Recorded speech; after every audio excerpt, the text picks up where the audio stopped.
All right, Texas A&M and Miami next up. A really good one. Rematch of last year. These two teams also met in a non-conference game. We've got Texas A&M, 4.5-point favorites here on the road at Hard Rock Stadium in Miami. Total in the 49 range pretty much across the board. We have ourselves, a situation where A&M 17-9 winners last year in the game over Miami. We'll see if Miami has redemption and revenge on their minds this year. I'm not so sure what to make of Miami. I thought Miami would compete better than that, but I will give the Hurricanes credit. 38-3 beat down over the Red Hawks last week. They racked up 250 rushing yards in the victory over the Red Hawks last week. Henry Parrish Jr., Mark Fletcher, very, very good production. Donald Chaney, and of course Tyler Van Dyke, effective. 201 passing yards. It's not like he had to put up big yardage numbers, but he was solid for Miami with the passing game. We'll see if they're able to carry that over. I mean, it was a very impressive performance against a team that I thought would be one of the better, certainly, defenses in the MAC. Can they duplicate that here? I laid the points with Texas A&M last week against New Mexico, 52-10. Like I said, it's one game, and it's a very, very bad New Mexico team. There's no question about that. But I like Conor Wegman. I really do. I think this guy might be the best quarterback A&M's had in a few years.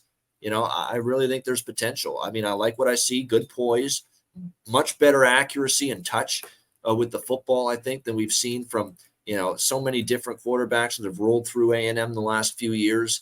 18 for 23, 236, 5 touchdown passes in that game. But obviously, this is going to be a much taller order. You're playing a pretty good, at least a potential to be a solid Miami team this year. It'll be a bigger test. You're on the road, better team, better defense. We'll see how he fares here in this game. They're betting Miami. People bet what they saw last, and what they saw last was Miami looked 38-3 at home against the Miami, Ohio Redhawks. Keep in mind, Brett Gabbert really sewered his team in that game too with the stupid comments he made. We're the real Miami. Before, like, he just gave them bulletin board material. You can't be doing that shit. You're outmanned as it is. You're already in tough. You're 17-point dogs going into that game. You can't feed the beast and give them that kind of ammunition to really want to beat the tar out of you. And that's exactly what Brett Gabbert did with those comments. So Miami obviously heard those and lay a pretty solid, convincing win. And I was impressed with Miami. I was, but the more they bet Miami, the more I want to look the other way. Because I do think I like A&M more. I like my A&M more than Miami is for improving coming into this season. And if they keep betting this thing down, I'll be going on the other side with the Aggies. What do you think here, Conor? This is one too. There wasn't a ton of games. There could be some rain, a little bit of wind too in this one, but just keep a watch on that.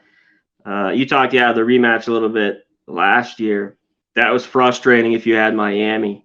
They kind of dominated that game and lost 17-9. Couldn't get a touchdown. Like, time of possession, they got that yard, all this stuff, and they couldn't punch it in. And they missed 2 field goals. They went 3 or 5. A&M, you talked about Conor Wegman. It's early. I get a little bit of the hype that he looks solid in this one. And Van Dyke. The good, the bad with Van Dyke. It was Miami, Ohio. He looked pretty good. Let's see it do it here. Man, A&M's been good.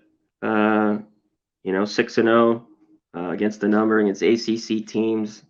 Man, I wish I was catching a little bit more here with Miami.